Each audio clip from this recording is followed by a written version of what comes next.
As he approached the door, he was attacked, robbed, and stabbed to death.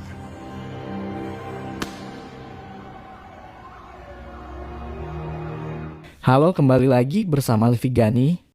Pernahkah kita merasa sulit untuk memaafkan seseorang yang telah menyakiti kita atau menyakiti orang yang kita cintai? Nah, kisah hidup seorang pria muslim yang tinggal di Amerika ini akan mengejutkan kita semua. Langkah yang dia ambil setelah merasakan sakit yang sangat mendalam sungguh di luar dugaan.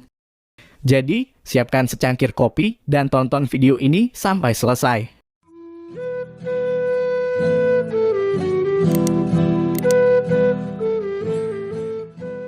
Sombat Jitmut atau nama lengkapnya Dr. Abdul Munim Sombat Jitmut merupakan seorang muslim yang lahir dan dibesarkan di Thailand. Ia dibesarkan dari keluarga petani dan melanjutkan studi di salah satu kampus di Amerika Serikat, yaitu Universitas Missouri. Di tempat yang sama, ia juga bertemu dengan wanita yang kemudian menjadi istrinya, yaitu Linda Kolokonis. Hingga akhirnya mereka dikaruniai 6 orang putra, dan Linda berganti nama menjadi Linda Jamilah. Mereka tinggal di Lexington, Kentucky, Amerika Serikat.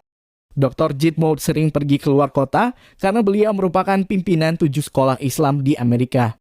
Peristiwa yang tak terduga terjadi pada tahun 2013, istri tercintanya Jamilah meninggal dunia. Hal tersebut tentu memberikan kesedihan bagi Dr. Jitmut, tak terkecuali 6 putranya. Tapi dengan keimanan yang dimiliki keluarga Islami tersebut, mereka bisa ikhlas melepas kepergian Jamilah. Di antara 6 anak beliau, salah satunya bernama Salahuddin Jitmut. Salahuddin yang baru berusia 22 tahun dikenal mempunyai kepribadian yang baik dan taat ajaran agama. Salahuddin tercatat sebagai mahasiswa di University of Kentucky. Selain itu, dia juga bekerja part-time di sebuah restoran pizza di kota Lexington.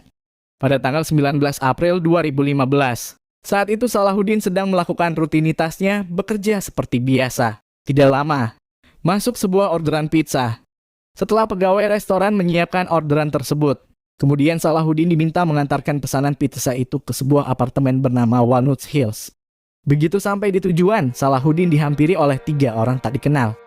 Tanpa banyak omong, mereka langsung merampas barang-barang milik Salahuddin. Tidak cukup sampai di situ, bahkan salah seorang dari mereka mengeluarkan senjata tajam lalu menikam Salahuddin beberapa kali. Tubuh Salahuddin roboh dan dia meninggal di tempat kejadian. Tidak lama setelah itu ada seorang warga yang kebetulan melintas dan melihat Salahuddin tergeletak di pelataran apartemen. Kebetulan orang itu mengenal Dr. Jitmut dan dia tahu jika Salahuddin adalah anak dari Dr. Jitmut. Orang itu pun langsung menghubungi Dr. Jitmut dan mengabarkan kejadian yang menimpa Salahuddin. Saat itu sudah larut malam. Mendengar kabar itu, Dr. Jitmut langsung terdiam. Selama beberapa jam, beliau hanya duduk di kursi sambil menangis. Tubuhnya tidak dapat digerakkan. Setelah itu, Dr. Jitmut berjalan menuju kamar Salahuddin. Saat di dalam kamar anaknya, dia berkata, Allah telah membawa Salahuddin kembali. Setelah kondisinya cukup tenang dan membaik, Dr. Jitmut kemudian pergi ke rumah sakit untuk melihat jenazah anaknya. Kerabat dan warga muslim di sana menduga mungkin saja kejadian ini akibat rasa benci beberapa kelompok masyarakat terhadap umat Islam. Petugas kepolisian merespon peristiwa ini dengan cepat. Mereka langsung melakukan investigasi dan memburu pelaku kejahatan kepada Salahuddin. Tidak butuh waktu lama, kepolisian berhasil membekuk 3 orang pelaku. Mereka adalah Trey Alexander Lefort berusia 22 tahun, Antonio Lewis 30 tahun, dan Cameron Russell McClellan 28 tahun. Pada saat diinterogasi, Trey mengaku bahwa pada malam kejadian memang dia merampok barang-barang milik Salahuddin. Tapi Trey menyangkal jika bukan dia yang menghabisi nyawa Salahuddin. Di ruangan yang lain, Antonio dan Cameron justru berkata sebaliknya. Dari pengakuan mereka berdua ini, sebenarnya perampokan itu sudah direncanakan dan yang memimpin adalah Trey. Mereka menjelaskan modus yang dilakukan adalah dengan cara menelpon restoran pizza secara acak, lalu melakukan order dan ketika si kurir datang untuk mengantar pesanan itulah, mereka akan merampas semua barang berharga milik kurir yang dijadikan korban. Trey pemimpin mereka bahkan sampai membeli alat khusus supaya ponsel yang mereka gunakan tidak terlacak oleh pihak kepolisian. Sebelum melakukan order di restoran pizza tempat Salahuddin bekerja, sebenarnya mereka sempat melakukan 3 order di restoran lain. Tapi mereka gagal melumpuhkan calon korbannya. Lalu akhirnya mereka berhasil melakukan aksi jahatnya terhadap Salahuddin. Ketika Salahuddin tiba di teras apartemen, 3 orang ini langsung menyerang Salahuddin. Menurut pengakuan Antonio dan Cameron, Trey lah yang menikam tubuh Salahuddin. Bahkan di saat Salahuddin dalam kondisi tidak berdaya, Trey dengan santainya mengambil pizza pesanan itu kemudian memakannya di tempat. Dari keterangan tiga pelaku ini, dugaan adanya motif rasisme yang sempat beredar pun akhirnya terbantahkan. Atas dasar semua bukti-bukti yang ditemukan kepolisian, akhirnya Antonio dan Cameron hanya dijatuhi hukuman wajib lapor saja. Berbeda dengan Trey Alexander Relford yang bisa dijerat dengan hukuman mati atas kejahatan yang telah dilakukannya. Proses sidang untuk kasus ini berjalan cukup lama sampai butuh waktu 2,5 tahun. Sidang terakhir yang mengagendakan putusan untuk Trey dilaksanakan pada tanggal 7 November 2017. Setelah memimpin sidang sekian lama, sebetulnya hakim pengadilan sudah memiliki hasil putusannya. Akan tetapi di ruang sidang itu Dr. Jitmot meminta agar bisa diberikan kesempatan untuk memberikan pernyataan. Do you swear or affirm that the testimony you're about to give will be the truth, the whole truth, and nothing but the truth? Yes, I do. Pria berusia 66 tahun itu pun melakukan hal yang mengejutkan banyak orang. Tak hanya pengunjung yang hadir di ruang sidang, Trey dan keluarganya, bahkan hakim tidak bisa menahan air mata. Dalam kesempatan itu, Dr. Jitmot bertanya, "Apakah kamu sudah mengakui perbuatanmu merenggut nyawa anakku?" Trey menganggukkan kepalanya. Kemudian Dr. Jitmot melanjutkan dengan mengatakan, "Trey, seandainya Salahuddin ada di sini, meskipun kamu telah melakukan hal seperti itu kepadanya, dia akan memaafkanmu. Sebab memang begitulah seorang Salahuddin. Trey, keponakanku tersayang. Aku tidak menyalahkanmu, aku tidak marah kepadamu karena telah menyakiti anakku. Tapi aku menyalahkan setan yang telah menyesatkanmu. Aku ingin kamu tahu bahwa aku sudah memaafkanmu. Karena memberi maaf adalah sedekah terbesar dalam Islam." You didn't admit of actually in the act of killing him. That correct? So, if Salahuddin were to be here, alive, because you are one of who planned to kill him, but if he alive, he would forgive you. That's the way he was. That's the way he is. So I'm taking, he take the teaching of Islam at heart. My dear nephew, Trey, I don't blame you for the crime you commit. I'm not angry at you for being part of hurting my son and their brothers. I'm angry at the devil. I blame the devil who misguiding you and misleading you to do such a horrible crime. No, I don't blame you. I'm not angry at you at all. I want you to know that. I wish I can go and hug you right now. I really feel sorry for your parents. As a father, I feel sorry for your parents. They raised you well. They raised you and they want you to be successful. Your success is their success. Your happiness is your happiness, their happiness. Now they have to cry because of your crime that's committed. I feel sorry for them. I forgive you on behalf of Salahuddin and his mother. Kathy asked me about forgiveness. Forgiveness is the greatest gift or charity in Islam. I have to pour myself out to forgive someone that have wronged our family. Setelah Dr. Jitmot selesai memberikan pernyataan, hakim tak kuasa menahan tangisnya. Hakim kemudian menunda proses sidang untuk beberapa waktu. I think this may be a good time to take a break. Thank you. Lalu ketika persidangan dimulai lagi, sekarang giliran Ibu Trey yang memberikan pernyataan. Ibu Trey meminta maaf atas perbuatan yang telah dilakukan anaknya. Selama ini keluarga sudah mencoba berbagai cara agar Trey bisa lepas dari kebiasaannya mengkonsumsi narkoba, tapi semua itu tidak berhasil. Sang ibu juga mengungkapkan bahwa dia benar-benar terkejut saat mendengar pernyataan Dr. Jitmot. And I know I am deeply sorry for your loss. And I thank you so much for comforting me and my family. Because I was shocked to hear your forgiveness. Kemudian hakim memberikan kesempatan Trey untuk memberikan pernyataan. Pria berwajah saat itu pun menangis, dia tidak menduga Dr. Jitmot akan mengatakan seperti itu di persidangan. Trey juga memohon maaf atas perbuatan yang telah ia lakukan, dan berterima kasih atas pengampunan yang sudah diberikan oleh Dr. Jitmut. Mr. Wilford, do you wish to make a statement? Yes, ma'am. I'm sorry about what happened that day. But I do applaud you, because it takes a powerful man to know that somebody has hurt them and do what you get up there and say what you just said.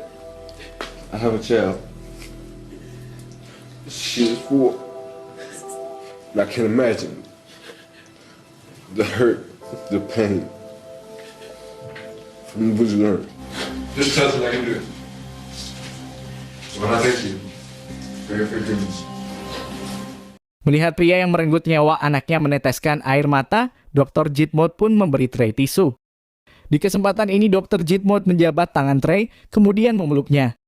Keluarga Trey yang lainnya kemudian datang menghampiri.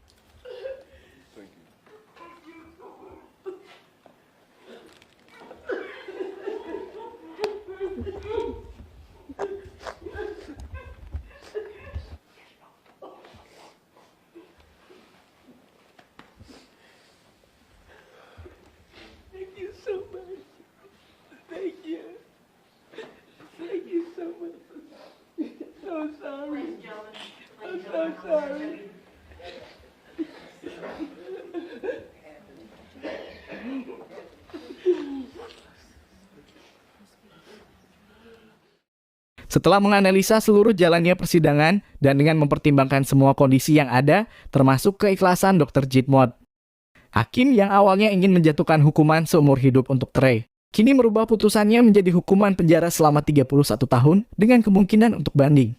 Di luar ruang sidang, wartawan mewawancarai Dr. Jitmut. Mereka bertanya apa alasan Dr. Jitmut bisa memaafkan orang yang telah merenggut nyawa anaknya. Dr. Jitmut kemudian menjelaskan bahwa Tuhan Maha Pengasih dan Pemaaf. Beliau melakukan semua ini dengan harapan Trey bisa membuka lembaran baru yang lebih baik, sehingga suatu saat Trey dan Salahuddin bisa bertemu di surga. If I as a father fail to forgive a person, Islam teaches that God will not be able to forgive that person because he owed to me and Salahuddin and his family. Now Salahuddin family open heart, forgive him. Now the door opportunity for God to forgive him is open. It's up to God because God said in the Holy Quran, Allah Almighty God is the most forgiving and the most merciful. Now I said, my nephew, God gonna forgive you because He promised in this word, He's the most forgiving, the most merciful, provided I forgive you first. So I did forgive you. So now God turned to forgive you. So reach out to Him. I want him to reach out to God. You have a new chapter of good life coming. When you come out from your confinement, do righteous deed because your righteous deed gonna lead to the path of truth, lead back to God Almighty that will reunite you and Salahuddin in paradise. That's my message to my nephew. Kemudian salah seorang petugas kepolisian berkata kepada wartawan bahwa Dr. Jitmut adalah sosok panutan yang sangat luar biasa. Setiap orang tua harus mencontoh apa yang telah dilakukan oleh Dr. Jitmut. Meski tidak mengenal keluarga Trey, beliau dengan lapang dada mengampuni pria tersebut. I think it was something for every parent to see, and how fortunate these young men are to have such a role model and a father and a leader in a community that actually gives guidance and a path. And I think that's what we saw in this. We had two really good families that came together that did not know each other over some tragedy. Beberapa tahun kemudian aktor senior Hollywood, Morgan Freeman, mengunjungi Dr. Jitmut. Morgan sangat terkesan atas apa yang telah dilakukan oleh beliau. I've come to a cemetery in Lexington, Kentucky, to meet Dr. Abdul Munim Sambat Jitmut. He followed Islam's holiest law in the face of great personal tragedy. I understand that you had something tragic to your family. Can you tell me about it? Yes, sir. 3 years ago, of course, our dearest son Salahuddin got murdered. Tell me what you remember happened actually that night. Yes, sir. So I give Salahuddin a call. And he said, Baba, I'm delivering the pizza "Oh, I will call you later then." He said, "Inshallah, Baba." That was his last word for me to hear. Di saat sedang berbincang, Dr. Jitmut mengucapkan kalimat insya Allah. Morgan Freeman ternyata memahami arti kalimat tersebut. Aktor legendaris itu kemudian bertanya, apakah yang Anda katakan itu artinya jika Tuhan menghendaki? Lalu Dr. Jitmut menganggukkan kepalanya. That means God willing, right? Yes, God willing. Actually, that order not supposed to be his order. It's another lady supposed to deliver, but she afraid, so Salahuddin volunteer. Dr. Jitmut kemudian melanjutkan pembicaraannya, bahwa salah satu yang membuat hatinya tenang adalah ketika malam kejadian itu sesaat sebelum Salahuddin meninggal. Ada saksi melihat Salahuddin mengangkat telunjuknya ke atas sambil berkata la ilaha illallah yang artinya tiada Tuhan selain Allah. There was a moment in the tragedy of Salahuddin's death that gave you some comfort. Yes, sir. At the time of death, the night of murder, there was witness who had observed Salahuddin body lean against the wall, and his finger go like this. She realized he's Muslim, because the way he raised finger, that means he recites Shahada. At the time of sorrow, God sent this incident to comfort me and all of my sons. Dr. Jitmut juga menjelaskan sewaktu pertama kali mendengar kabar jika Salahuddin mengalami peristiwa itu, semuanya tidaklah mudah. Tapi karena ajaran agamanya mengatakan, Tuhan menciptakan seluruh umatnya dan salah satu hal penting yang perlu dilakukan adalah memaafkan orang yang paling menyakitimu. You get the mercy to do that. He's the murderer of your son, and you forgive. Mr. Freeman, it didn't come easy, but because of Shahada, our deep belief in the oneness of God. Dari hasil perbincangannya dengan Dr. Jitmut, Morgan Freeman menyimpulkan, I find what Dr. Jitmut did truly humbling. Of course, he was saved with just following God's commandments of Shahada. I think many people see God's commandments as just admonitions. What people like Dr. Jitmut understand is that they are God's way of showing us how to live better lives as communities, as individuals, as members of the human race. Kisah ini mengajarkan kita tentang keikhlasan dalam memaafkan dan kekuatan iman yang memungkinkan kita untuk meredakan rasa sakit yang mendalam. Meskipun sulit untuk memaafkan seseorang yang telah menyakiti kita atau orang yang kita cintai. Memberi maaf adalah sedekah terbesar dalam Islam. Semoga kisah ini bisa menginspirasi kita semua. Terima kasih banyak sudah menonton video ini dari awal sampai selesai. Sampai jumpa di kisah berikutnya.